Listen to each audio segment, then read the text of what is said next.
So, I did finish The Punisher. I mentioned that in Dilly Dilly Critiquing. Geek Girl, hey. I mentioned in our Discord that I finished watching Punisher, and I was like, that whole second season, I could have done without this. Instead of starting a new show, I decided I'm going to go back and watch Agents of S.H.I.E.L.D. again. And I am already through the whole first season of that. I forgot how good the first season of Agents of S.H.I.E.L.D. was. Yeah, it is on my list, actually. As soon as I finish my MCU rewatch-a-thon, I am going to go back and do that. Watch the TV shows? Yes. Because I haven't watched Agent Carter in forever. I haven't watched Agents of S.H.I.E.L.D. since, like, season 2. Maybe 3. I think it was only the last season of that I missed, because we were moving and we got rid of cable, and like there was a transition period where I just stopped watching every show. And so there's a lot of stuff I have to catch up on. Yep. Hey, Mustang. I am running the stream, so it is me instead of my actual tag. Yeah. Yeah, I enjoy Agents of S.H.I.E.L.D. for the little bit that I did watch it. Yeah, we're at the stage where everything, we just went through the transition of Hydra. Like, it's concurrent with Civil War, or no, Captain America Winter Soldier, maybe? Yeah, Winter Soldier. See, Winter Soldier, yeah. So they tried originally to do it with the films, and they would have been better off doing them as mini-series leading up to each film instead of the way that they did it. Yeah. And I think it would have worked better now. And this is where I think WandaVision and Captain Falcon Winter Soldier. Falcon Winter Soldier is going to be better served because it works better this way. Welcome everybody. Give me 2 secs. I'm gonna run the intro, and we'll be right back.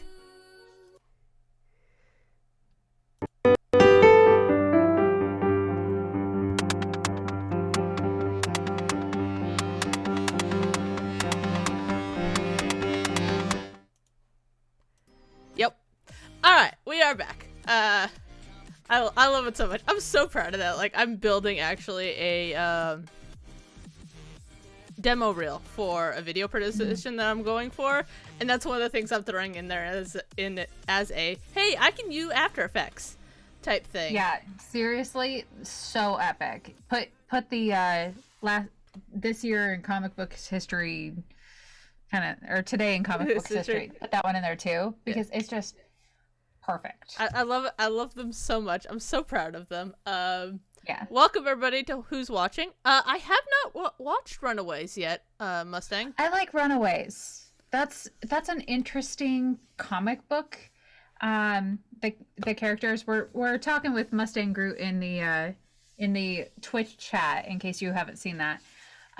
But Marvel Runaways is a group of kids whose parents are all part of like an evil cabal, and they all find out and try to save the day, but in a lot of interesting ways. Like, one of them's a witch, and one of them's an alien, and one of them's this, and so you've got some different personalities, and they're kind of young and angsty and rebellious. It's a fun TV show. It's a fun comic book grouping, actually. Yeah, it was one of those. It's been on my list. I've just been so like not in a Marvel mood up until recently that it kind of thrown me for a loop for a little bit. But yeah, you've got a lot on that list of yours. I do. I mean, part of that is, self-imposed, but also, like, I'm just so, like, when the MCU is really, really good is when it is doing direct lines from the comics and executing them perfectly. And that is the thing with, like, we haven't seen that type of cohesion. Like, we saw it in spurts throughout the MCU. We saw it really well with that run between Black Panther and Endgame. And they have taken that into WandaVision, and I'm hoping into Falcon and Winter Soldier. Some of the Netflix shows were good. Jessica Jones was good. Daredevil was good. I hated Iron Fist, but that was from a production standpoint, not a story standpoint. Yeah. It looked like a very well done student production, which is the biggest insult you can give a professional production. Like, that's how bad it was. Like, I had to stop watching it. I couldn't handle it.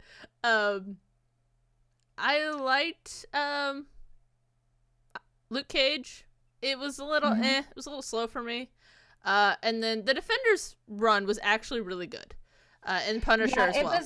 It was the best mini crossover kind of series that it could be. And it's exactly how you needed to bring those characters together. Yeah. If you're going to have some kind of crossover thing, it has to be very small and limited. Otherwise, they're just going to run over all the bad guys. Because what bad guy can stand up to an Iron Fist and a bulletproof guy and a super strong lady? Like, you needed them to have their own separate challenges. But literally every single season after the Defenders, each one of them was like, no, I'm not going to get them involved. This is my problem. Yeah. And that's, say that. Yeah. That's the thing. Like, it's really annoying about some of that. And I agree, Mustang. Watching David Tennant to be evil was weird. But honestly, if you look through his catalog of work, he actually is at his best when he's playing an evil dude. The Doctor being the weird kind of anomaly in his run. But he is fantastic, and I love him. It's actually the reason why I picked up that show to begin with. Yeah. And slight tangent, but if you are into podcasts, he actually does a podcast called David Tennant Does a Podcast. And one of the episodes that he does is with, I can't think of her name, but the gal who plays Jessica Jones. And they talk. Kristen Ritter. Thank you. They talk about, not only doing the show, but how she got into it, her whole career, everything. It's a fascinating show, podcast. So I highly recommend it. I will put it in our recommended for this week, along with the recommended comic books for Falcon and Winter Soldier, which are going to be our comic history this week when we get there in a sec. But yeah, it's been good. So how's it been, Christy? I know you all got new carpet. We got carpet. We are in Texas, and although Paul and I are both Midwestern for our whole lives, our house was not, and it was not up to those winter freezes that Texas had. So yeah, we have some new carpet, and we've had to do a little bit of redecorating because honestly, that was an adventure. We were just like, literally, what do you have in stock, and put it in my house. We didn't even care anymore, but the color has meant that nothing goes anymore. So it's been moving things back in and cleaning things and rearranging stuff. It's been enjoyable. Yeah, I can. It's kind of like a really early, really exhaustingly thorough spring cleaning. Yeah, I get that. I'm actually in the midst of one of those myself, trying to finish building out my studio behind me, which is not quite done, hence the virtual background instead of the actual green screen, which hopefully will be in next week when I finish getting lights put in. Nice. And all that fun stuff. But yeah, it's been a wee bit crazy here. We are officially on spring break at my school, so this next week will be super easy. I'm so looking forward to it. I can hopefully get caught up on all of the editing. And, actually, in fact, I'm going to put both this week and last week's episode out, like, this weekend, because I've had so much editing issues. But, yeah, we've got a lot on our plate this week. So much. I'm looking forward to this one. We have a ton of stuff to cover. We've got the the CW shows. We've got Batwoman. We've got Superman and Lois. We've got The Flash. We've also got I'm gonna be geeking out about WandaVision and the behind the scenes stuff, which some of it just made me laugh. Watched today, and I'm right there with you. That was really fun. Yeah. That was a good behind the scenes. Well, and the thing that I loved about it was they hit everything. They hit they hit story development with the actors. They hit kind of why they did it. They hit the music and all of that. They hit the VFX stuff and like the challenges of doing certain eras, which I thought was adorable and hilarious, and it made me happy from a film geek perspective. Yeah, they even talked from like a casting perspective. Yeah. Like why they needed a character who could do this and how the auditions went. It was really it was everything that you kind of wonder about in the back of your mind. Yeah, and there's a great story that I will save for later with one particular actor and why they did the show. But yeah, so we've got a lot. We're also going to be kind of doing a deep dive into Falcon and Winter Soldier. It be pre-Falcon and Winter Soldier next week, which I am excited about, although a little cautious because I've heard some things out of the first couple of reviews that makes me a little but we shall get there. And then to end this week, we are going to, because it is Women's History Month, talk about a bunch of our favorite female characters in both Marvel and DC. I have pictures for the Marvel ones. I don't have pictures for the DC ones because I ran out of time. You know what they look like. It's fine. I'll add them in post. Don't worry. So if you see it on YouTube later on, it will be there. But yeah, let me roll the clip, and we'll be back in just one sec. And now, for this week in comics history.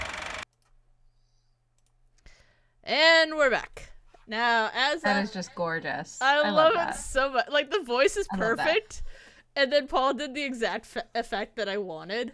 And it just made me happy so much. Yeah, that is Paul from the Escape Pod. Cast. Yes.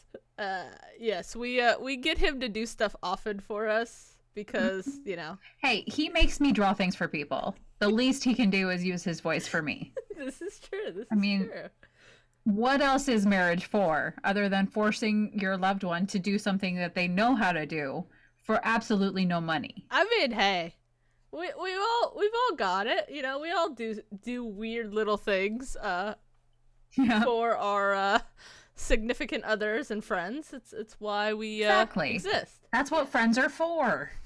Exactly. Okay, so this week in comic books history, what do you have for us? So I'm gonna first talk about Falcon, aka Sam Wilson. He's got kind of an interesting interesting history within the comics. He's been around for a little bit. Let's see if I can pull up his exact date.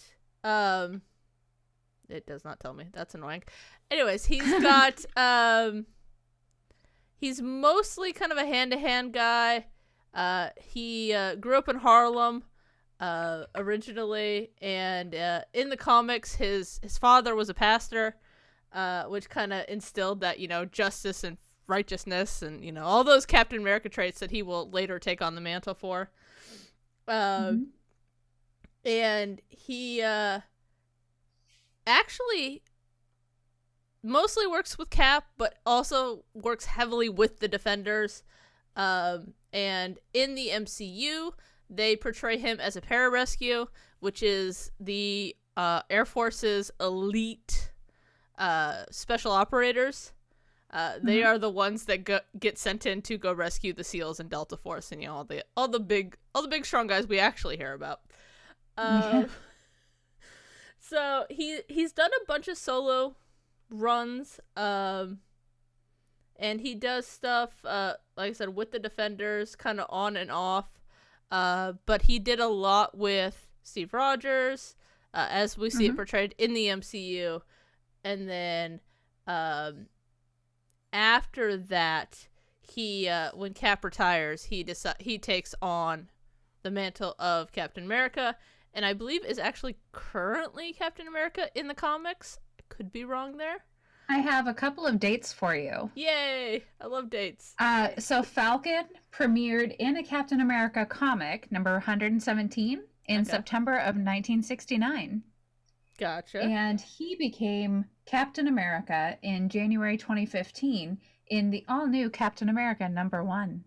Yeah, that was when Marvel decided. I love Marvel. So when they decide to do like a reboot or a rebrand, they're just like, cool, Marvel number 1. Like, instead of like, you're like, all new. Yeah. Totally. Yeah. Don't pay attention to the last 70 years. Exactly. Nothing happened.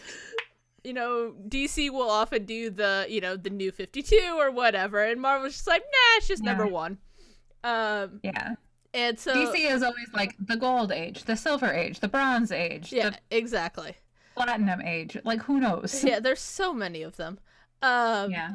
So yeah, he his run as Captain America, or at least his title series as that, was in 2017, and then has continued to go to this day. And of course, because Marvel Comics likes to portray what Marvel Studios is doing, we have a Falcon and Winter Soldier comic that just came out this last year. So nice. That's solid. And then as far as Bucky goes, now Bucky has been around since Captain America number 1. He as a sidekick. As a cute sidekick. little boy. He's the most adorable sidekick.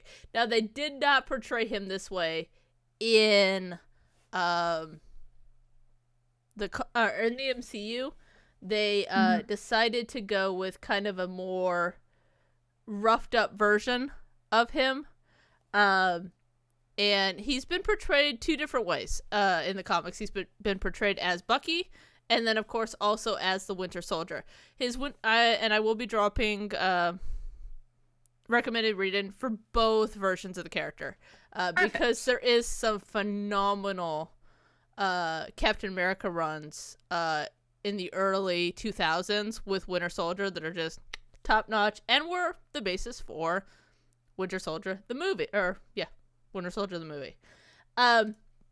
So in the comics originally, he was this little kid, and he enlisted in the army to help Cap, and we kind of see him be this kind of weird little kid sidekick, kind of like his Robin to his Batman for a very long time. And he eventually becomes part of the Howling Commandos. And then eventually, he gets captured by Zemo, which is, I'm so excited to see like the proper Zemo costume in Falcon and Winter Soldier. I'm so pumped. So, and then after that, he kind of works for Nick Fury for a while, and going into Civil War, and then we don't really see him too much again. He pops up with Agent Carter every once in a while. Sharon Carter, not Peggy. And then for the most part, we don't see him a whole lot until he comes back in, or as the Winter Soldier, as we see him in the current iteration of the character, full mind warp, all that crazy stuff. Excuse me. So he is, of course, played by Sebastian Stan, who, fingers crossed, will play Luke Skywalker one day. But I digress. Uncanny resemblance there. I mean, yeah, uncanny. I know they're not related, but my God, it's ridiculous. Kind of want to know what Mark Hamill was doing approximately 35-ish years ago. Right? I mean, just kind of. Speaking of years, I do have some years for you with Bucky Barnes. So the original version of him as the young sidekick was 1940. It looks like Winter Soldier appeared in 2005, according to Wikipedia. And then it looks like we're about 2008 when he's picking up the Captain America shield himself. And Yeah, that's just from a quick read of Wikipedia. Thank you, Yeah. Wikipedia. Yeah, that makes sense. And hello, Avenging Pineapple. Hello Thank you there. for saying hi. Hello there. Welcome. Yeah. There is a longer history of Bucky having the Captain America shield than Sam. There is with the Falcon. Yeah, that's the word I'm looking for. Thank you. So, but I understand why they did it for the movies. The way that they chose to portray not only Bucky but Sam, it makes a better fit. It was a very natural way to do a little bit more of diversity, which is always fun. So yeah, I'm curious to see where they're going to take the character, and we'll see kind of what they do with the show. I have heard that it is far more political than Marvel has ever gotten, which makes me kind of nervous. Interesting. I mean, Winter Soldier was political, but not in a way that it was commenting on the day. So if they go that route, I'm cool. But I don't like anybody shoving anything in anybody's face, so yeah. Except for us shoving comics in people's faces. Well, I mean, you should read comics. I mean, you really should. But in all honesty, like, I mean, I'm not going to, shove anybody's viewpoint in anybody else's face, so I don't want it done to me. But that's a personal preference. I'll still watch it regardless. I'll just be annoyed probably. But anyways. So that is it for Bucky and Falcon. Speaking of them, we did get an adorable little clip of them talking about the difference between a wizard and a sorcerer. And it was great. And then Marvel, because they have to explain every detail, released a full article about why Bucky knew what a wizard was, even though, like, they weren't really around when he went to the, like, when he disappeared. And it was like, oh yeah, because he read The Hobbit. And I was like, oh, he's a nerd. I love it. Well, that's also a fun harken back to the fact that the only reference Captain America understood in the first Avengers movie was the Wizard of Oz reference. True. Because the Wizard of Oz was around. I love that. That's such a great reference. I love that. So yeah. I understood that reference. Oh. Exactly. So we don't have a ton of Marvel news this week, as like the only real thing that came out was the new clips for Falcon and Winter Soldier, and then of course the assembled the making of WandaVision. On the DC side of things, excuse me, nothing really too crazy has come out. Yeah, there's not really much. I mean, not a whole lot of news this week. No, surprisingly, no. There is like the 80th anniversary of the Arrow. So that'll be fun. Looks like they're going to be releasing a 100-page spectacular. That's coming out on June 29th. So that'll be fun. I actually might pick that up. Even though I'm not a huge fan of Arrow in the comics, I am of the TV show though. So that'll be fun. That's a good TV show. There is one thing that I saw on DC. They today they announced that they're going to have for Pride Month this year, they're going to have an anthology of, looks like, LGBT characters. Some of the people that they've featured in comic books throughout the years. So kind of trying to reinforce that comic books can be for anybody. You don't have to fit a certain mold or a certain stereotype. You don't have to be a geeky white guy in your basement or your mother's basement, to be specific, in order to enjoy comic books. Yeah. You can be any race, any sexuality, any gender, and you can still love these worlds that are created. So I really like being inclusive just in general, because who am I to tell anybody else how to live their lives?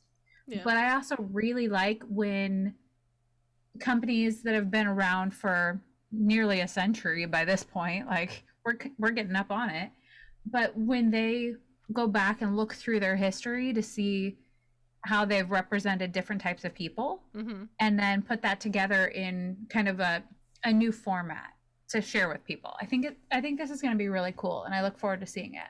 You know, there's been throughout, and Marvel has a bit of a better track record with this than DC does, especially with Tommy and Wiccan.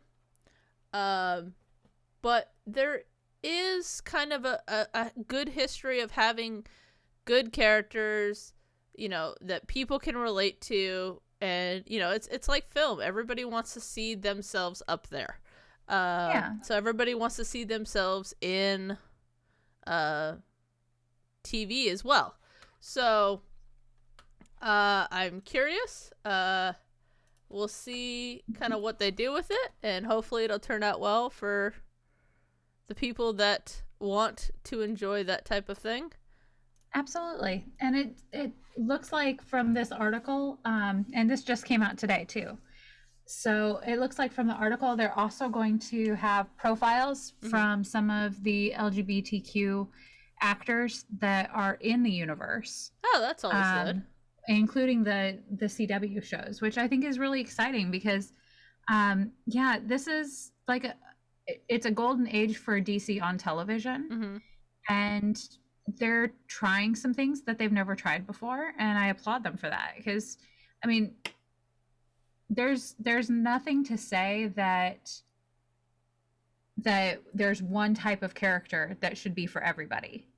The more different characters that are out there, that's just a richer comic universe anyway. Yeah. And I really enjoy that. So I love hearing different stories from different viewpoints. And I'm very excited for some of the new things that we're going to see on both sides, DC and Marvel, especially with the TV shows and some of these comics that are coming out, because they're able to tell stories in new formats.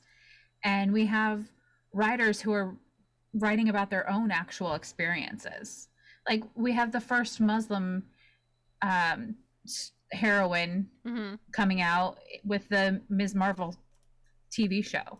And I love that. Like, this is a story that, would they have told it 20 years ago? Probably not. They probably wouldn't have even told it 5 years ago. Yeah. Well, yeah, who knows? They might not have told it last year. But somebody in a position of power was like, you have a story to tell? Here's this platform. Tell this story. And I love that we're making this world richer and fuller. And I love that. Yeah, and my dogs are moving my green screen in the background. Yeah, I heard that. It's okay. That's it's my live. Keeps moving. It's live. We this is how things work. That's what live is about. Exactly. Which is reminding me, actually, speaking of DC, we also did get this morning, they have officially wrapped on the Batman. So I am cautious about this film because of the footage I've seen. It just looks like a Bruce Wayne version of Edward from Twilight, which makes me nervous. Although, I gotta say, I have more hope today for this Batman movie than I probably have ever before, because I was watching the old 1990s Batman animated series. I love night. that series. So, let's not ask questions about Christie's life, but no, I was watching some of those, and Bruce Wayne in that cartoon, and it's one I watched as a kid and never occurred to me. He's built like a linebacker. He's built like Batman. And I mean, obviously it's the same character. Hey, Helenix. Helenix just showed up. Nice to see you. Okay, so Batman is like a really ripped guy, big broad shoulders, and a lot of the characters are. Yeah. But if you see this guy walking down an alley, which he proceeded to do in the episode, you're not going to attack him. Heck no. People manage to attack him because this is a Batman cartoon. He he looked too intimidating as a normal guy. Yeah. He looked like Batman without the Suit. costume. Yeah. So it occurred to me, like, I was watching this and I was like, man, he is a beast. Like, I'm not going to attack that guy. Yeah. You know, cowl or not. And it occurred to me that a wimpy, unimpressive looking Bruce Wayne might be a nice change of pace, actually. And that's what made me think about Robert Pattinson. I'm so sorry, Mr. Pattinson, who will never ever watch this. So here's the thing. I have heard that they cast him based on what he did in Tenet. Mm-hmm. Now, Tenet is a fabulous movie. If you haven't seen it, I highly recommend it. Definitely watch it with subtitles. There is a lot going on. It took me like 4 rewatches to figure out everything. I have no idea what's happening. Solid movie. Probably my favorite Nolan movie since Inception. Mm-hmm. I liked what he did with Batman, but it was too dark for me. But I digress. I want them to do the, detective version of Bruce Wayne. I would love that. I don't think they'll ever will, but heh. So I'm curious to see, like, the footage I've seen so far, he hasn't been exhibiting anything that he did in that film, and he was charming, he was confident, he was a badass, it was great. Mm-hmm. I haven't seen any of that yet in this movie, so it makes me kind of slightly cautious. Yeah. I mean, we'll see. I'll probably go see it regardless, but, Yeah, like, I'm gonna watch it no matter what. You've got me. If you mention something about comic books, I'm gonna be there, mm-hmm. but I might be there grudgingly. Yeah, well, that's kind of the thing. So we'll see kind of what they do with it going forward. But I am cautiously optimistic. But we'll see. So, speaking of DC, let's get into our recaps for the week. Yep. So we do not have a new Batwoman, actually. Oh. There will be another one next week. But yeah, I kept going to watch it, and I'm like, oh, it's not up yet. And then I finally looked. Okay, so yes, I did watch. Let me get back to where I talked about it. There we go. So I watched The Flash, and it felt much more comfortable of an episode. Gotcha. We're still smack dab in the middle of a season, but now it feels like we're supposed to be in the middle of a season. Okay. Watching the first episode of season 7 did not feel like a season premiere. So we have Barry has a brand new power of super thinking. Oh boy. Which they've kind of gotten away from in the last several seasons. Mm-hmm. Like, Barry's a scientist, and he's very intelligent to begin with. Like, he's not Cisco inventing stuff or Caitlin being like a super biochem doctor lady. Yeah. But he's intelligent in his own right. And so in this episode, they kind of just like made him speed thinking and critical and analytical, and he works faster than the computer. Mm-hmm. Which felt really odd. Yeah. Because he was already an intelligent guy. I don't think we needed to have a superpower in order to get him to this point. Uh-huh. Excuse me. But basically what they were trying to accomplish with that is that Barry had lost his emotions. Okay. And I think they could have been more overt with that without going this whole like, oh, he's just so super smart route. Yeah.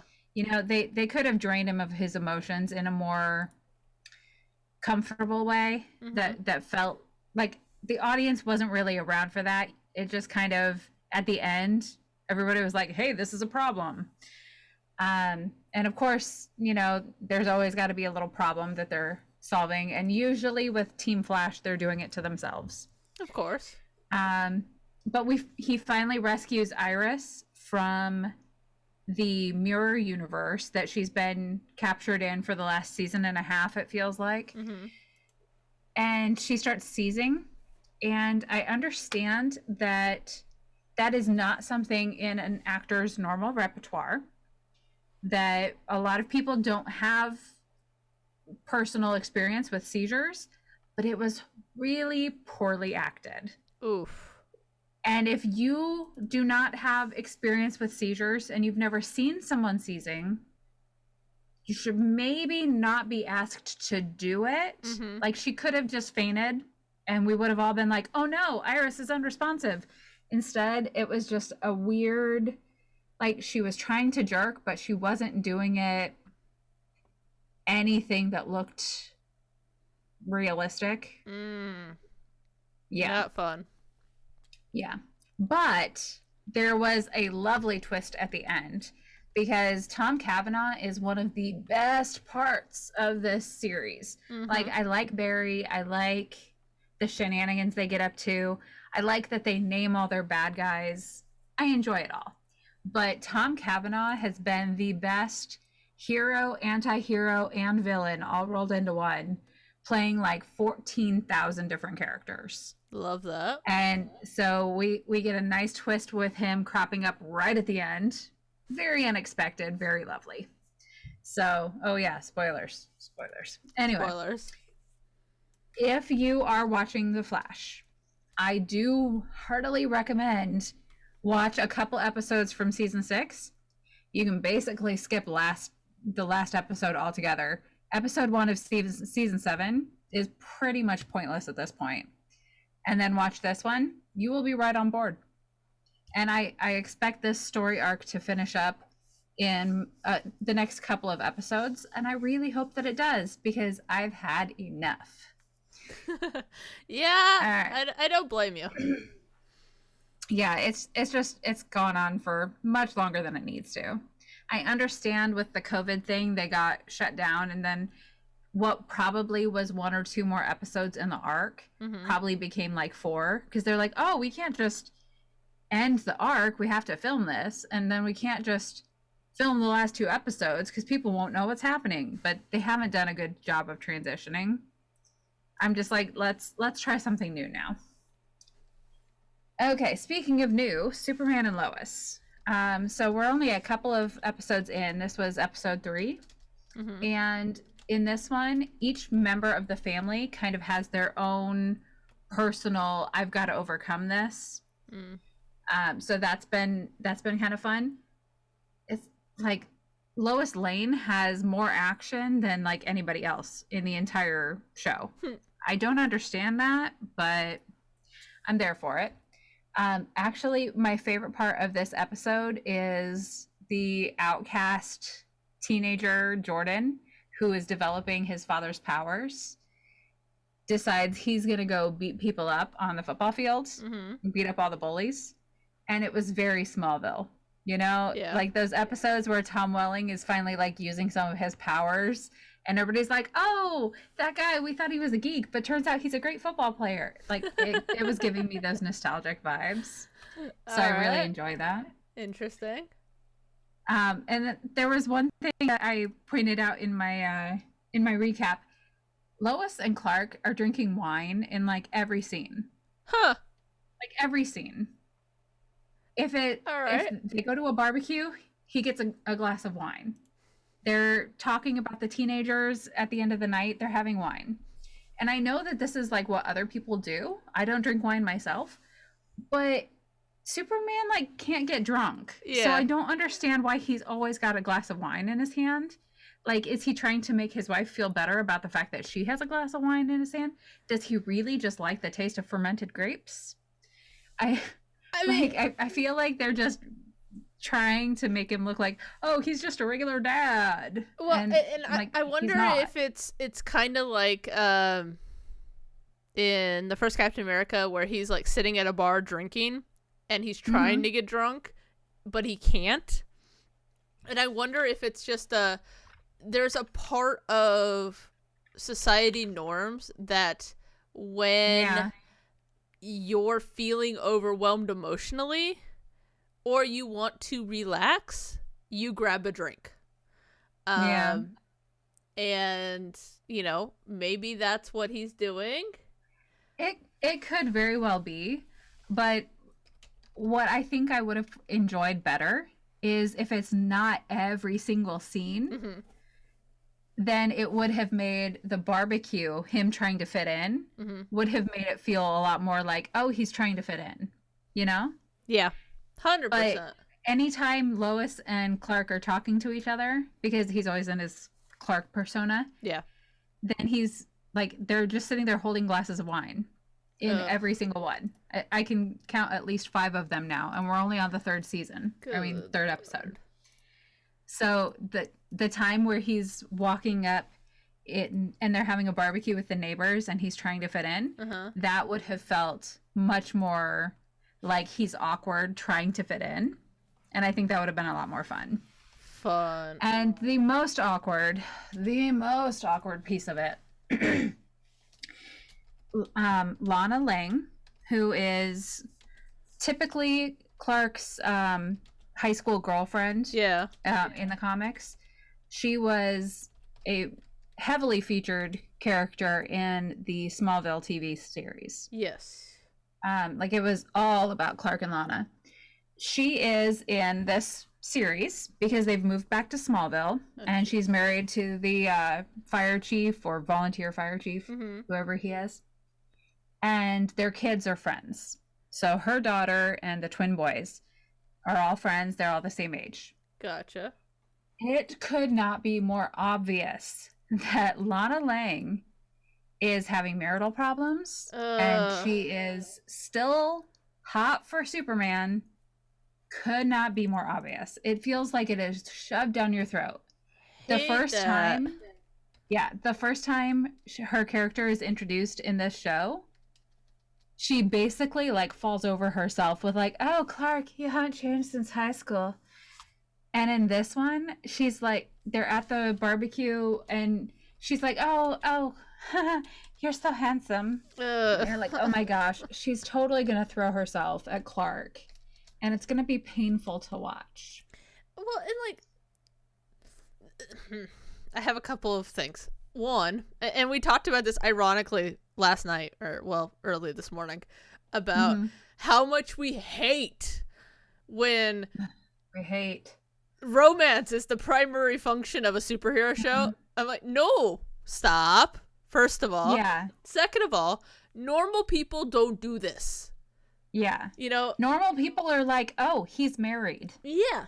Normal people are like, all right, you're married. Cool. We're gonna not focus on this, and we're gonna hang out and, be normal, most people, like, I get that, divorce is a thing and people have affairs, all that stuff. But most people are faithful to their relationships, Yeah. So it frustrates me when Hollywood tries to push the abnormal rather than the normality of variety of social issues. And I'm just like, if that's all kids see growing up on TV, then that's all they're going to emulate later on in life. And there's so many things that's just frustrating. And I'm just like, stop. Just stop. Yeah. It is one of my least favorite things in comic books when they force a love triangle that doesn't need to exist. Yeah. I feel that way with Spider-Man. With, is he going to be after Gwen Stacy or is he going to be after Mary Jane?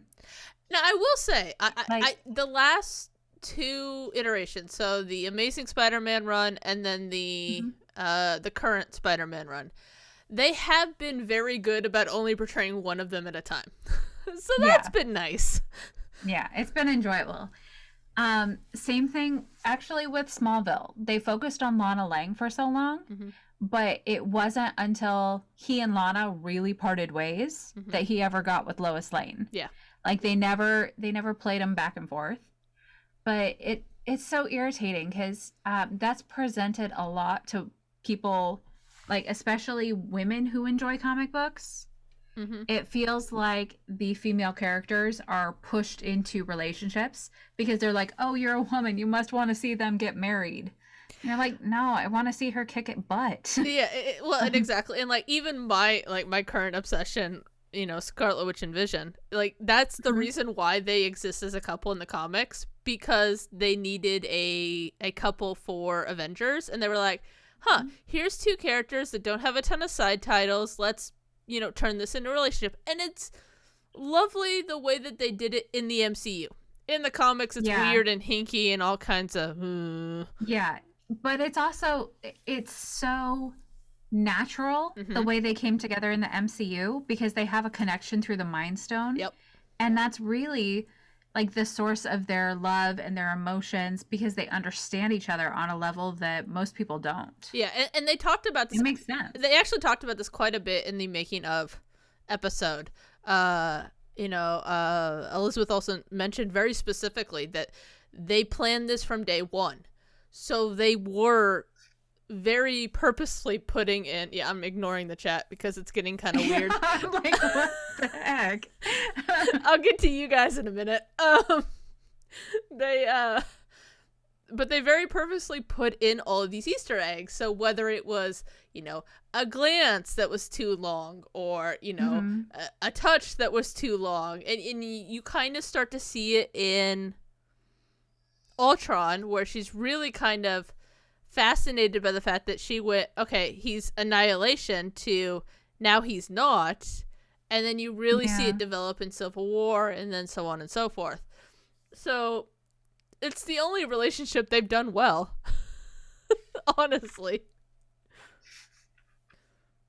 Okay, let me catch up here. Good lord. Yeah, so we're getting Twitch chat messages about they need drama. And there's only so many bad guy fights you can have, so many mysteries you can solve. I can understand that, but as a woman who has loved comics her whole life, it feels very forced to me when you're constantly going back and forth between two people, and you're like, will he love this one, will he love that one? Like, I don't like Twilight, but the whole fact that people were like, are you team Edward or team Jacob? I'm like, aren't the books already written? Like, exactly. There's no question here. There's already one winner. Like, and that's we already know that Clark Kent is going to marry Lois Lane because they are always married. And we don't need the drama. Exactly. There doesn't need to be drama there. Create a new character, have drama with them. Show me side characters, I don't care. And that's one of the things. So one of my favorite crime shows ever is Bones, and one of the things that they said early on is they were like, we are never going to tear apart relationships for drama. We will just invent a new serial killer. And I'm like, totally fine. It works. It's perfect. And you're like, thank you. Give me more serial killers. It's great. It must say. I don't like sparkling vampires either. I don't like vampires at all in general. I mean, same. But, I watched the Twilight series to make fun of it. So there's that. The parody movies are top notch. Yeah. So let's talk about WandaVision, that assembled show real quick, and then we'll get into our main feature. So I'm not going to spoil everything because there's a lot in there. And some of it, watch it after you watch the whole WandaVision series. Yes, I do highly recommend watching it. Like, it's just episode. 100% spoilers otherwise. Yes. So some of the stuff that they talked about we already knew, like they filmed the first episode like they did the Dick Van Dyke Show, which is they filmed the Dick Van Dyke Show like it was a play, so they filmed it in one shot, and that was the episode. And they did it in front of a live audience, which I adore. And the live audience was in costume too. Yes, it was so cute. Like, everybody dressed up, and I loved it. And like, I wish I knew this was happening, like, because I know they did it in LA, and been like, I would have flown home and like gone, and it would have made me so happy. But Ellie, I'll deal with you in a minute. But yeah, I love that they did that. The one thing I didn't actually know, you don't, but you will. One sec. I was just pretending. It'd be funny if we could just go delete all of Helenix's messages. Well, I won't be. That's a way to shut you up, Helly. I won't be that mean. No, we would never. I mean, there's a reason why I have him as a mod. There we go. I'm a moderator now. Haha. But one of the things that I loved is like the weird colors that they had to do for black and white. Which some of which I knew. So like, for example, a lot of her dresses are blue and green because that shows up better. The kitchen is blue. The thing that I didn't know is that he was actually painted blue. Yeah, I love all of the times that you see Vision in his Vision makeup, especially during the black and white. Yeah, he is painted blue, like in the black and white. Like he's dark painted blue. Maroon when they're in color. Yeah, but they don't paint his ears so they can crop it out. And so anytime they were showing him, I was just laughing because he's just sitting there with like normal ears sticking out. It was ridiculous, and I'm like, I thought Elizabeth Olsen deserved an Emmy before this, but times 10. I mean, I don't know how she kept a straight face and like acted all lovey-dovey with him painted blue. I don't get. He looked like a Smurf. It was bad. It was a blue, and they had said that they tested actual footage from the movies, to see if they could make it black and white. Yeah.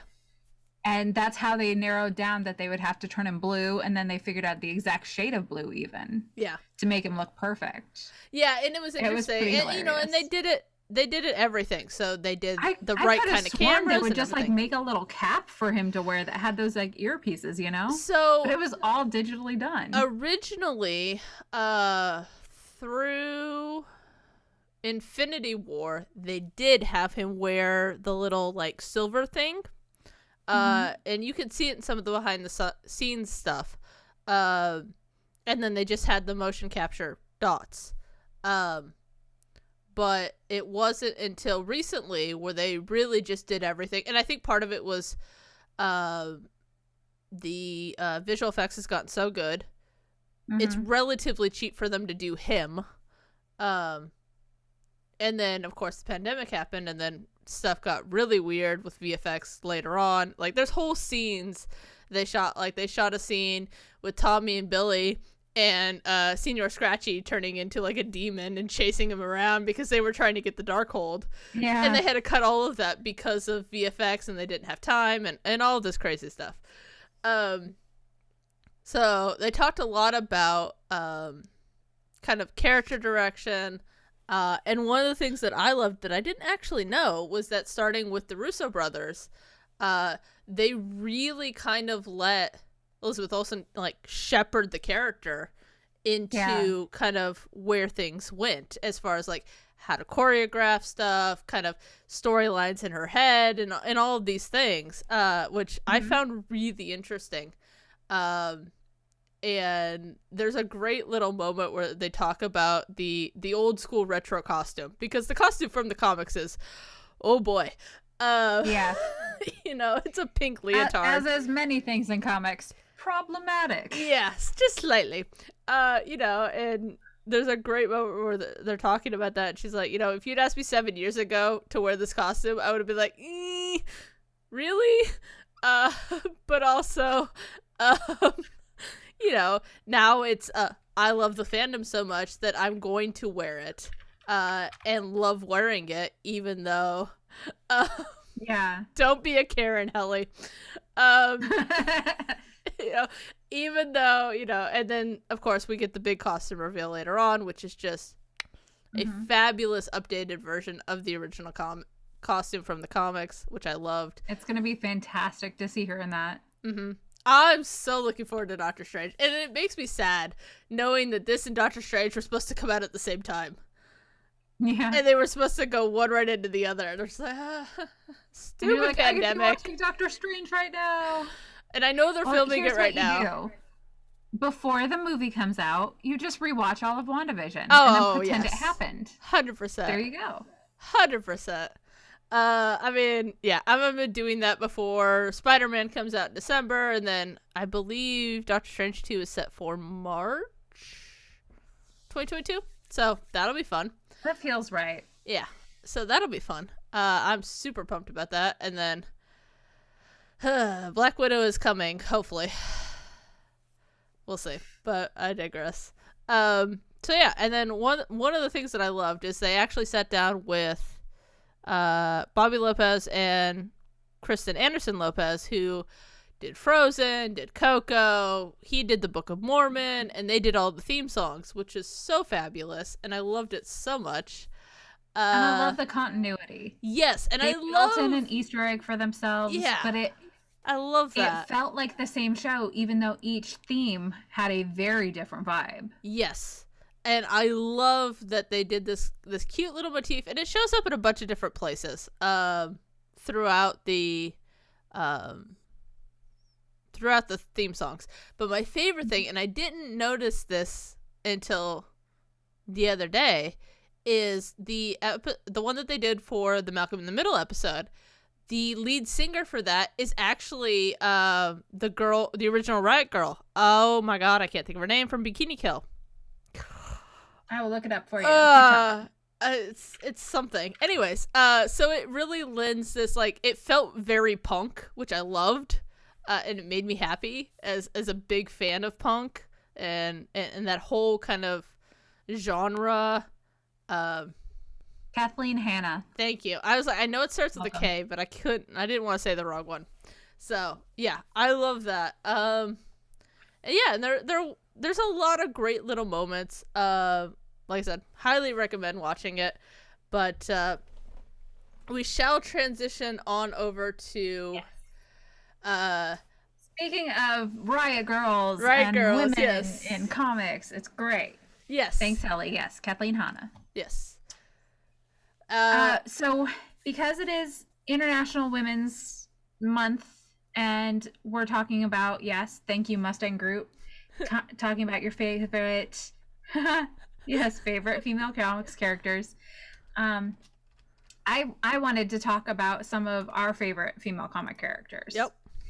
So, DC and Marvel especially have some really strong people to look up to, some new characters, and throughout TV and movies, some of my favorite moments have come from female characters. Oh yeah, 100%.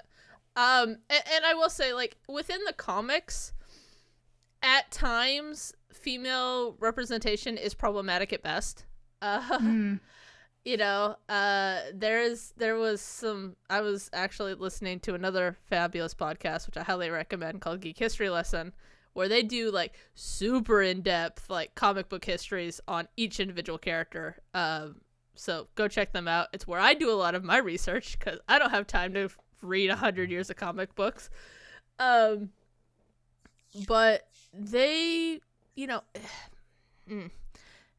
lot of recent ones, I've been doing a lot of Scarlet Witch reading recently, and a lot of her storylines are, oh boy, she really is, the MCU's portrayed her as a anti-hero for the most part. I think in Doctor Strange 2 she'll go full villain, but the MCU's done a much better job of portraying a lot of their characters, with the exception of Black Widow's love life, which we don't have to talk about. I was actually today rewatching Iron Man 2, and I forgot how right off the bat how badass Natasha Romanoff is, and it just made me happy because I love that character so much. She's one of my favorite characters. And Scarlett Johansson does such a phenomenal job playing her. I am so pumped for the Black Widow movie. It better be coming out in May, dang nabbit. This movie has been moved 3 different times, and I am so over it. And I know they said at the Disney Investors Day recently that it is staying in theaters only. We shall see. I think mid-May will be the cutoff point, or not mid-May, mid-April will be the cutoff point of whether or not they are doing theater only, whether or not they do a theater and Disney Plus release, or if they just do Disney Plus, I know theaters in LA and New York are reopening at 25% capacity, which means that the big chains will finally start to reopen. Thank God. I want to go see Raya Demet, and I don't want to pay $30 for Disney Plus to see it. So, yeah, I'm super pumped about that. Yes, the way that Warner Brothers is doing HBO Max is very smart. Yeah. It while Wonder Woman 1984 is problematic, it was a good release, and it was a positive way of doing it. I have not watched Tom and Jerry yet. I will be watching. It was cute. Yeah, it's one of those. It's on my list, and I just haven't got around to it yet. So it'll probably, when it comes back around, I'll probably watch it. Yeah. Definitely want to watch Godzilla versus King Kong. That'll be fun. But yeah, so there's a bunch of characters that I loved. Like I said earlier, I am very much on a Scarlet Witch run. While I didn't particularly like her movie, I really liked how they portrayed Captain Marvel in Endgame. I think she is an interesting fit within the MCU. We get to play more with the Kree side of things.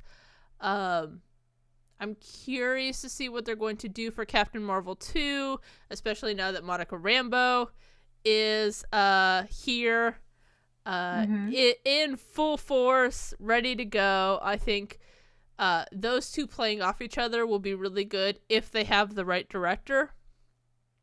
So that'll be fun. Yeah, I'm really pumped about that. Trying to think who else to talk about off the top of my head. Oh, good lord, I lost my list.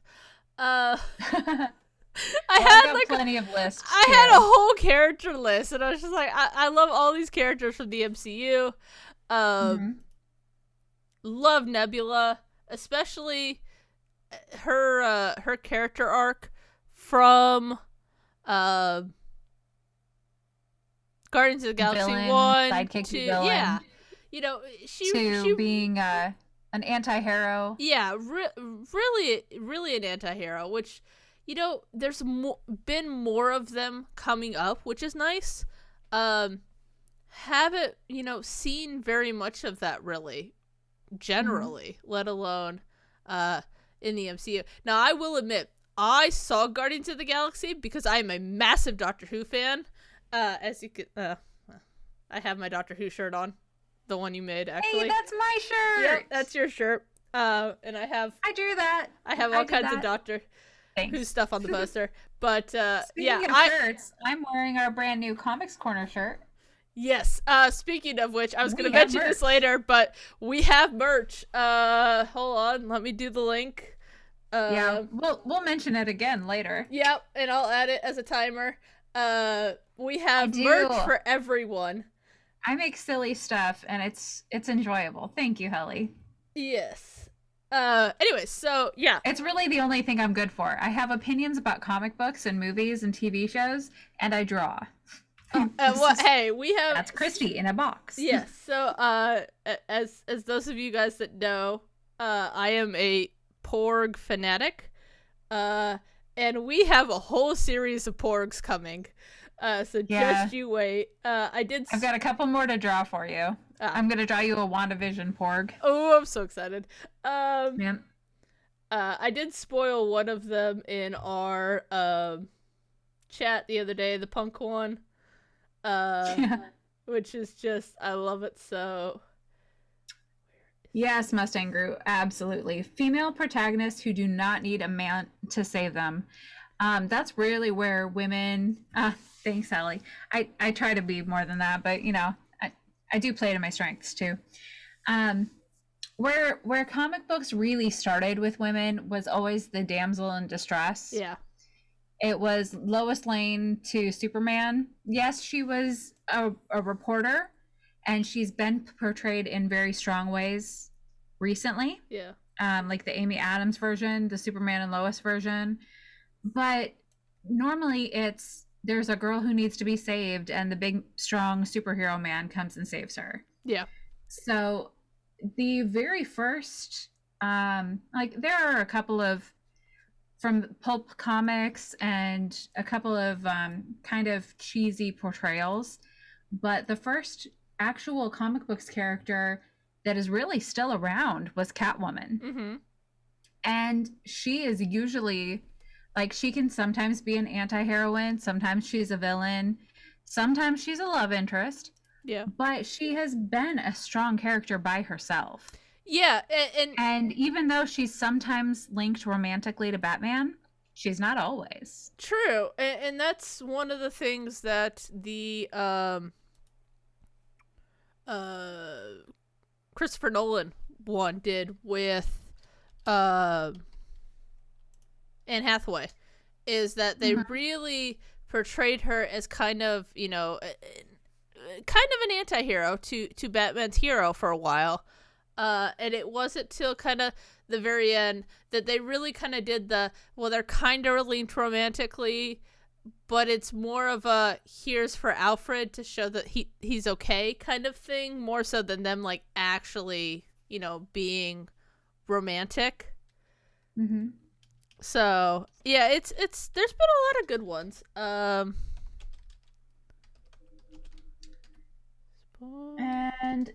And she will be played by Zoe Kravitz. Ooh. In the new Batman movie, That'll be which is interesting. the Robert Pattinson. I always want to call him Robin. I mean, I that have works. trouble. That works too. I think Batman and I think Robin. I don't think Robert. But yeah, Zoe Kravitz, and I can see a still shot of her as Catwoman, and it honestly looks pretty good. I did not mind Anne Hathaway. She had kind of a fresh and more thiefy take on it than a lot of Catwomans lately. Michelle Pfeiffer is Catwoman in my head, because that was really my first Batman experience was the 80s versions. And then, of course, you've got all of the very classic portrayals from live action as well. But Catwoman is definitely one of the longest lasting female comic book characters. And she's dressed like in a leather catsuit with a whip. So, you know. I mean, there is a really great clip of Michelle Pfeiffer like knocking off 4 different heads in a row with the whip from the original Batman in the 90s, and it just made me so happy. Yeah, pretty good. Speaking of Catwoman, that is one of the things that DC does excel in, is they have some pretty iconic female villains, like Batwoman and Harley Quinn. Batwoman, Poison Ivy, and Harley Quinn are in my head right now.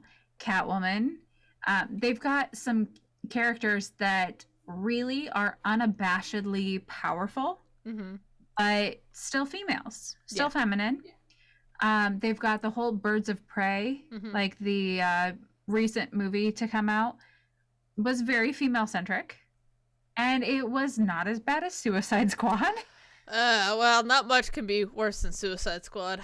Dark Phoenix. That was pretty painful. But I do like Harley Quinn is always one of my favorite characters. I cosplayed as her several years ago. I've got pictures of me with, like, I had long hair at the time, and I bleached it just for this comic book portrayal. Interesting. And then did one side red and one side black. It was pretty amazing. Nice. I'll have to dig up that picture and show you sometime. Nice. But Harley Quinn is definitely a very fun character to play.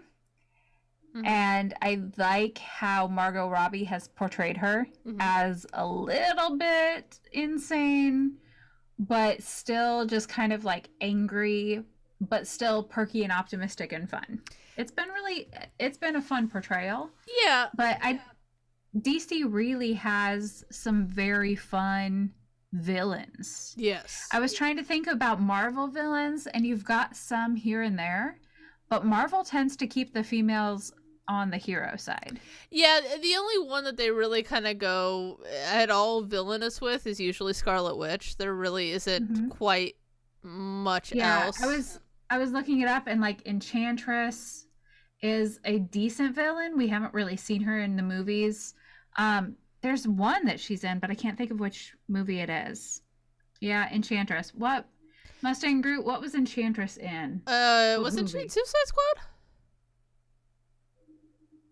No, that's a different. That's a different wrong character. one. Oh yeah, That's Mystique. the Enchantress. Mystique. Mystique is a thank you, X-Men. Mystique is a very good villain. I think Enchantress was in the Wolverine movie.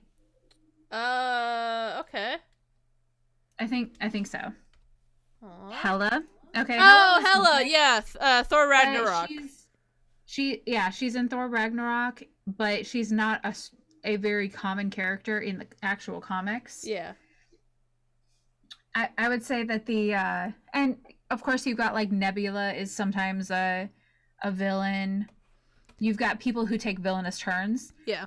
But for Marvel, you have more Jean Grey, Storm, Rogue, Kitty Pryde, all of the X-Men. Yeah, exactly. Dark Phoenix. Jean Grey becomes Dark Phoenix and kind of goes a little evil there for a while.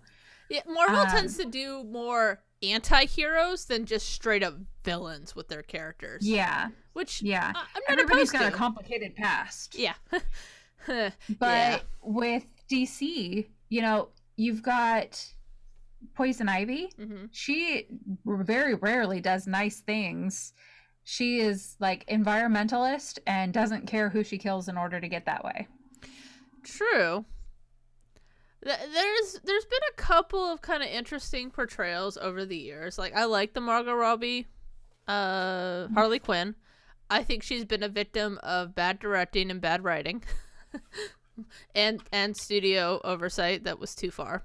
Yeah, X-32 was a good one. Logan was actually like one of the best X-Men movies they've come out with since Days of Future Past. And it kind of was one of those where it was like, oh, okay, we can actually successfully genre bend a superhero film. And it was kind of the second one that they had done that with outside of Winter Soldier. They haven't really, done too much else with that. They did it a little bit with the horror genre with Jurassic Park, the last one. But they haven't really done too much else with it. So I'm kind of curious to see, where stuff goes in the future. I'm very excited that we get the second Black Widow, Yelena, coming up with not only the movie, but I've heard she's going to be in Falcon and Winter Soldier. So I'm curious to see what they're going to do with that. Will she kind of take kind of the same route as Black Widow does, where it's, she's on one side or the other depending on how it suits her interest. Killer Frost is fun, although it wasn't the best portrayal. I'm not a huge fan of January Jones, but it was an interesting movie, though. There's also a DC Killer Frost on The Flash. Yeah, I forgot about that. Yeah, so that's Killer Frost. The January Jones version, I think, is Emma Frost. Of course it is. Yeah, they're all merging because they all have the same names. They do. There are only so many adjectives in the English language. One thing that I will say is there are limited superheroes or villains or anti-heroes of the female persuasion that are in comic books and therefore in the movies and in TV. Like, even if you're looking at the Avengers, the first Avengers movie was Thor, Hulk, Iron Man, Hawkeye, and Black Widow. That is, who am I missing? Captain America. Okay, there we go. 6. The classic 6. Only one of them was a woman. So that is, 5-to-1 ratio. There are less women overall in the comic books, and there are less women in the movies and TV shows. Where they do tend to put women is in the supporting roles. So with Thor, you have Jane and Darcy, and they're scientists. We are about to have Jane be Thor, and that's going to be an exciting new twist. There is some comic book history where she picks up Thor's hammer and becomes a version of Thor. Yeah. We also, like, we started breaking out some other characters, like Sif appeared in some episodes of Agents of S.H.I.E.L.D. in one of the movies. We have Valkyrie showing up. So they're pulling as many characters as they feel like they can tell well in the stories. Yeah. But they do tend to focus on, well, if we want some more women in the movie, let's make one of them a boss lady. And the same thing happens with the TV shows. Yeah. You get characters crop up, and the girl happens to be the one who's super great at computers, so she figures everything out on the computer. Yeah, they're... I'm like, okay, like, thank you for having a woman, but Quake is actually a good example of this. Mm-hmm. She was written into the show as one of the main characters, and she was great at computers, really bad at fighting. And then they let her character get better at fighting. Yeah. And then they gave the character superpowers. Yeah. And she became a very strong character. Like, I don't know if they planned that character to become Daisy Johnson Quake, or if they just wrote it into the storyline, because at the beginning, Skye was just a computer hacker. Yeah. You know? So they're doing things as authentically as they can, but what we really need is more women writing comics and women telling stories. Yeah. Because then you're going to have more characters appear naturally, like we're getting with Ms. Marvel is a relatively new character. We can get so many more stories told and have people that are just strong in their own rights. And like we mentioned earlier in the podcast, we do not need a romance storyline. Yeah, just have them have friends, have them kick butt. Supergirl is one of my favorite TV shows. We're about to have the last season of that, and she has had she had an unrequited love in the first season, and then an almost requited love, but then she got rid of it in the second season, and then she had a real relationship in another season, and finally she was like, you know what, I need to just kick butt and not have a relationship. And that's been like the last couple seasons. Yeah. And it's actually been refreshing that she just fights the bad guys and has friends and family, and they don't feel like they have to tell a romance storyline with her. Yeah, Supergirl is an interesting show for a number of reasons. There's been some weird things that they have suddenly... There have been some choices. Yeah, they've suddenly decided to do kind of like, okay, this is probably going to make people mad, but they kind of acted like Glee at times, where they were like, all right, this is the popular thing in the moment, we're going to suddenly support this, and we're going to suddenly make this character this. And I'm just like, okay, sure, whatever. Yeah. I can understand somebody watching it might feel like there's forced diversity because there's a character who came out as LGBT. There's a transgendered superhero. And I can see why you might say that, where they're like, oh, you know, this is something that's happening in the world right now. Let's tell a story about it. Yeah. But there's also at the same time something brave about that, where they're like, you know, nobody's been telling a story like this. This is a world we think we can tell that story in. So there's two sides to that coin. Yeah. But I can see why you might say that. Well, don't get me wrong. I'm all for natural character development. It's just sometimes they don't write it in the best way. So it feels very sudden. And I have a fantastic point for that. There is one of the CBS shows, Picard, Star Trek Picard. I love me some Jean-Luc Picard. I watched the entire series, and I was like even talking about it with Going Nerdy and Paul Anthony from the Escape podcast. We were doing like a little mini series of it. And in the last 2 minutes of the last episode of the first season, they showed that 7 of 9 was in a relationship with Rafi. Mm-hmm. Neither character was LGBT up until that moment. Mm-hmm. That, like, one of them had been previously married with an adult son.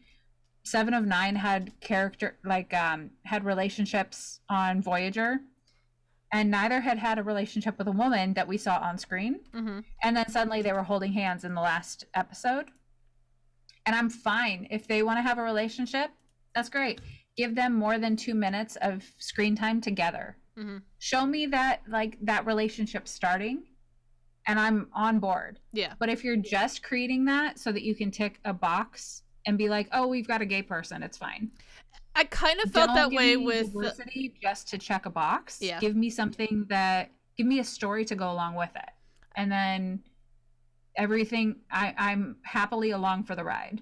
I felt that way with the sister from Supergirl, where they brought in the detective, and then it was like, oh, suddenly, we'd never seen her in any relationship prior to this, and I'm like, cool, keep her that way. Like, she's a badass secret agent. Yeah, just keep her that way. And I can see that, because they're like, you didn't need a relationship from her character. Yeah. I would have been fine if no one dated at all in any of these episodes. Like, don't put Supergirl in a relationship. Don't put her sister. Don't put Jimmy Olsen. Don't put Brainy and Nia Nial. All of those characters had dated at least somebody. I would be fine if there was no dating at all. Yeah. Just give me a superhero show. Exactly. If you're gonna do it, have a story that goes along with it. Yeah. That's fine. And with the sister, I think that they had storylines that you needed to bring somebody else in, and they were like, hey, this is a way we could do that. I can understand that. But the first moment, there was something there in when they showed it that was like, oh, Escape Podcast, send me a salad. You know my salad order. There was an episode where she was like being hit on by somebody, and she felt awkward, and then she realized that she was attracted to a woman. Yeah. And then she figured out that she was gay. I'm like, okay, but you could have shown her awkward around relationships like 2 or 3 times. Don't do it just once and then suddenly she's in a relationship and that becomes a very important part of her character. Yeah, and on the flip side of that, it also felt like she was suddenly trying to change herself for this relationship. And I'm never on board with that. I don't care if you're straight, gay, whatever. Like, no, it doesn't work. But I digress. And I can see where they've had like discussions with character progression that they want to get to a certain place, and they think if I take this route, that's going to get me there. Yeah. But they've gone like 7 different places with her character. Yeah. It's been a confusing journey where I feel like there are steps that we've skipped. Mm-hmm. Like maybe something got edited out or left on the writer's room floor or something, but they still went to the next stop on the path, and you're like, wait. Yeah. Because now she wants to be a mom. Yeah. And that's why she broke up with her last girlfriend. But you're like, has she ever talked about being a mom before? No. Like, that seems like a pretty big leap that you just break up with your girlfriend because you want to be a mom and she doesn't. Like, okay. Yeah, there's it kind of happened with Batman v Superman, where you had a lot of storytelling of like Lois investigating stuff and figuring stuff out, and then they cut 30 minutes of that, and it wasn't until you watched the Ultimate Edition we're like, oh, all of this makes sense now. Like, it's so choppy. And I'm like, God, just stop. Yeah, I have a feeling that the Snyder Cut is going to do the same thing for us, honestly. Oh, I'm so ready. Will finally make sense. I am... That's in like, what, 4 days? 5 days. Anxiously It's on the awaiting 18th. that. Yeah, 5 days. It's gonna be epic. I am going to try. I have to avoid the internet for the next week until I can sit down and watch it. You can do this. You can do it. Unfortunately, no spoilers. Depending on how long, like, I'll check the runtime, and if it's longer than like an hour, if it's longer than like 3 hours, I'm probably gonna have to wait until Saturday, which makes me sad. Because I'm just not gonna have time otherwise, unfortunately. But we will, like, that will be next week's episode. Will be everything Snyder Cut. That and Falcon and Winter Soldier. Yes. Oh my gosh, we're gonna have so much to watch this weekend. But yeah, It'll be a busy weekend. Hey, those are the best kinds, though. You remember when we didn't have anything back in the dark times? Yeah, like we would have to wait 6 months between movies, and we counted ourselves lucky at that. True. We were like, "Oh, I'm so excited!" But we'd spend the entire year being so excited for like one movie. Mm-hmm. Now all we have to do is wait a week for something new. Yeah. I'm with you, Helly. If it doesn't move the story forward, it doesn't need to be there. And you know, hey, like I said, if they want to do all the diversity, more power to you. Just do it in a way that makes sense for the character, for the story, in a way that feels authentic, and get somebody who is actually whatever you're trying to portray. Yeah, get that person. That's one of the things that the CW actually did really great for me. They wanted a transgendered character. They got a transgendered actress. They didn't just cast somebody and be like, you're gonna play this. Yeah. So thank you very much. I prefer authentic voices, people who actually have some experience with something, because we're already stretching the imagination that they have superpowers, that they live in this fictional world. The least thing that you can do is give somebody a voice, give somebody a platform in which they're able to perform and share a piece of themselves, because that makes better TV. That makes better movies. 100%. You know, and they've done this a couple of different ways with a couple of different shows. Like the one that comes to mind is The Crown. I loved Claire Foy as Queen Elizabeth. Absolutely fabulous. Okay. Yeah. But you can't then expect her to just put on makeup and then play someone in their middle ages without the life experience of that. And so I am all for, you know, getting people of the right age, sex, etc. Yeah. So they did 2 seasons yeah. of like 50s. Yeah. And Claire Foy and Matt Smith. I was like, I can't. The Doctor.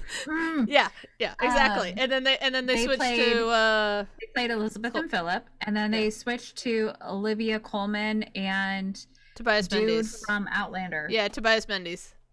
Thank you. Now they are Queen Elizabeth and Prince Philip. Yes. And they play them in a much more like they've gotten to a new place in their life. Yeah. Where you can still say, yes, that's the same character, but I know that person has changed in the last 15 years. Yeah, exactly. Instead of just doing like age up makeup.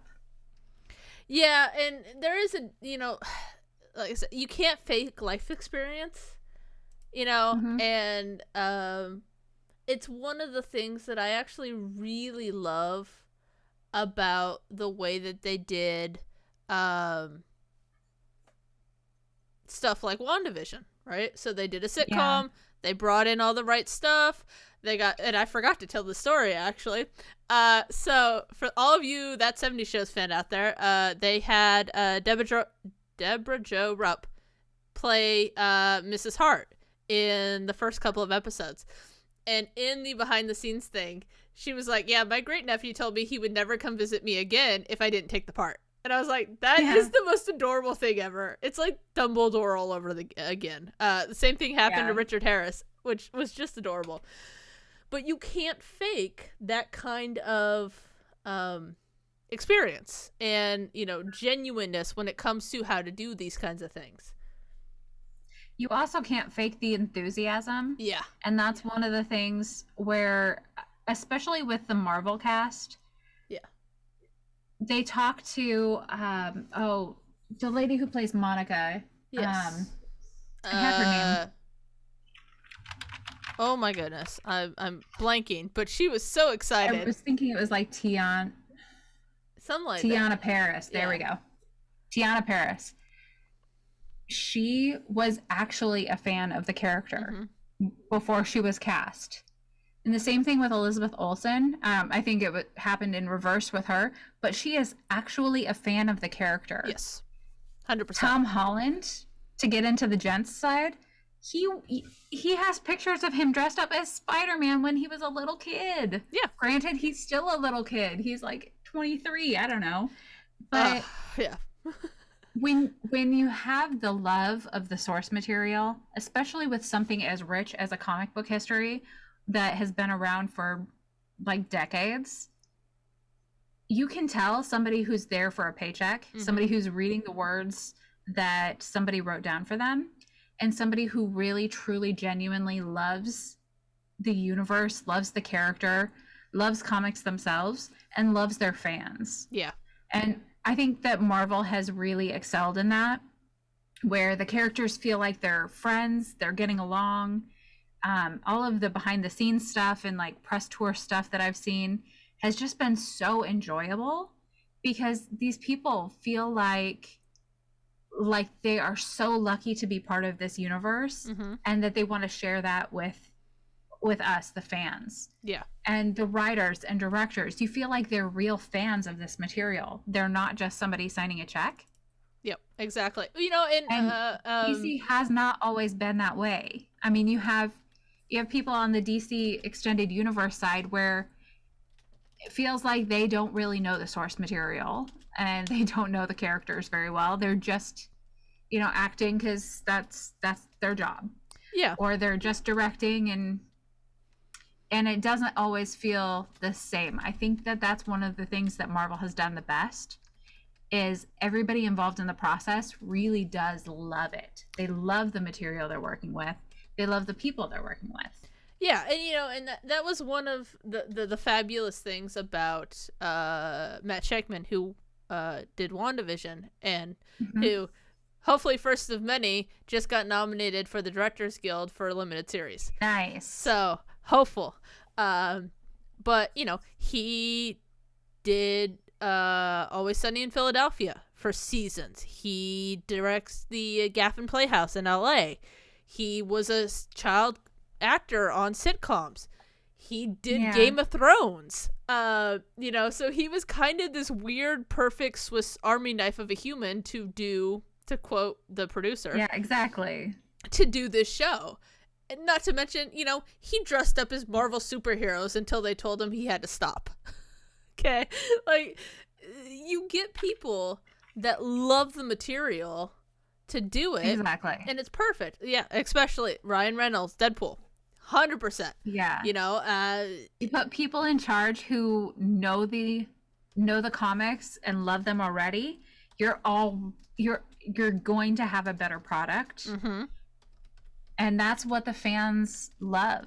Like, there are thousands of storylines. There is enough material out there, and there will continue to be enough material out there that you will never run out of places you can go making comic book TV shows and movies. Yeah, exactly. But the audience isn't going to be there. If you don't love what you're doing, we're not going to want to watch it. Like, nobody is sitting there having rewatched Suicide Squad parties. It was not good. Yeah, it was not good. The Justice League, I'm wildly optimistic that the Snyder Cut will be better, because I still, for the life of me, do not remember what happened. Was there a box or something?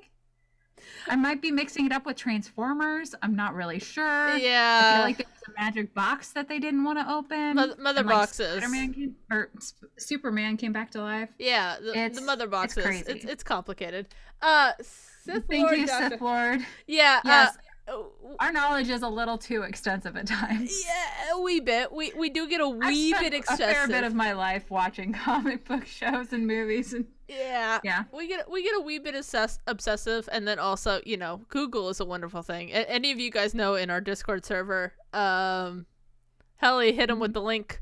I have been talking and posting memes and pictures of WandaVision nonstop for the last 10 weeks, and probably will do so forever.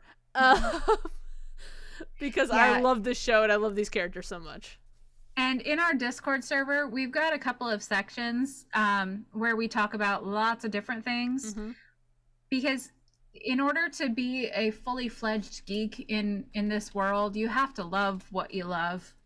So we talk about comic books. We talk about the movies that are coming out, the shows that are coming out. We have a spoilers section. We talk about recommended comic book reading. If we see something cool out there that you might want to watch or you might want to read, we talk about that. And we would love to interact with you, especially as we're watching these brand new shows coming out. We talk about them like the day they come out with each other, with anybody who happens to be around, especially like Mustang Groot. I feel like you're always hanging out with us there. And I tend to like basically like live tweet as I'm watching it usually. And I love it, except when I haven't started watching the episode yet and I'm like, turn off my phone, I'm gonna get spoilers. But yeah, it's hang out with us on Discord, because it's definitely one of those places where you can just sit there and you can break it down in real time, and you're like, oh, did you see that has this significance? It's like watching an Easter egg filled video, but in real time with your friends. So come hang out with us. It's super fun. 100%. And as you've said, we do have merch. This is one of our shirts, Comics Corner. Yep. For this podcast, we have so much merch. Yeah, I've put a bunch of stuff up there. I'm gonna put some porgs for you. Let us know if there's anything that you think is fun that you want to see. But our merch store, we've got a lot of good stuff. And we also have a charity stream that's going to be coming up. Yep. And all of the proceeds for that particular design, we are going to save those up as well and donate that to the charity. So definitely check us out in Discord. Check us out in the merch store. Check us out here. Yep. 100%. Follow us on Twitter. Make us like talk about stuff. It'll be great. Yeah, we're trying to get Helly to do Helen, but which would be fun. Which would be so much fun. Branch out, try new things, Helly. You won't. I will do the voice for it. Okay, like I will do that annoying, stupid. I want to talk to your manager right now voice. Anyways, I digress. But yeah, we have a lot of fun stuff coming up. I've got my own YouTube channel. We've got Kate Gaming. We've got the Llama. We've got Critty Plays on the Escape Podcast. Yeah, we are. And I don't play very often, so tell me to like do it ever. Paul Anthony from the Escape Podcast is usually using his computer. Yeah, we actually. There was a time when Paul tried to come for my geek card because I hadn't watched Star Trek yet, but you know, it's on my list. Bear with me. I'll get there. But yeah, I will fight anyone for my geek card. But I digress. We've got a lot of fun stuff coming up. As said, we are trying to get this channel to 50, so we can be ad affiliate for the charity stream in May. It's going to be for To Write Love on Their Arms. I think I have all the right words for that. It's a on her arms. On her arms. It's definitely an H. Okay, I knew it was something. There is it's a mental health organization that helps people get the help that they need, as well as trying to break the stigma of mental health. The four of us will be doing that. So more news on that coming in our Discord server soon. We're going to try and get a bunch of your favorite creators together to play a bunch of games and donate a bunch of money to watch us do stupid and ridiculous things. Because we have no shame when it comes to raising money for charity. None whatsoever. We will do the stupidest of things. We really will. It's just give us money for this charity. Yes, 100%. So yeah, that's coming up. We've also got a for those of you that are Star Wars nerds, Well, except for Christy, the rest of us play. I'm a Star Wars nerd too. I know, but the rest don't play your game. It's the only thing I don't do. the rest of us play Star Wars Galaxy of Heroes. Kate and the llama are developing a Saturday morning tea for GAC. So if you are fans of that, check that out. More information in our Discord server coming soon for that. But yeah, thank you guys so much for joining us. We will catch you next week with all of our thoughts for the Snyder Cut, which will probably go way too long, and I will have way too many notes. And I'll have so much to say. Discord is going to be my friend because I'm just going to like word vomit everywhere. That's what the spoiler zone is for. Yeah. Join us on Discord. Check out all of our YouTube pages and channels. All of that stuff will be in the YouTube link for this. We will catch you guys next time. Thanks everybody for hanging out with us. We will see you probably this time next week. Actually, we're gonna try and make this more regular. Maybe a little earlier. I will have Dungeons and Dragons with Reality Skewed Gamers next week. Sorry. We'll figure out a schedule and we'll let you guys. A time that always works. Yes, that too. But yeah, we will see you guys next week for all of our thoughts on that fun stuff. Stay geeky, stay safe, wear your damn mask, and we will catch you guys next time. Bye. Bye.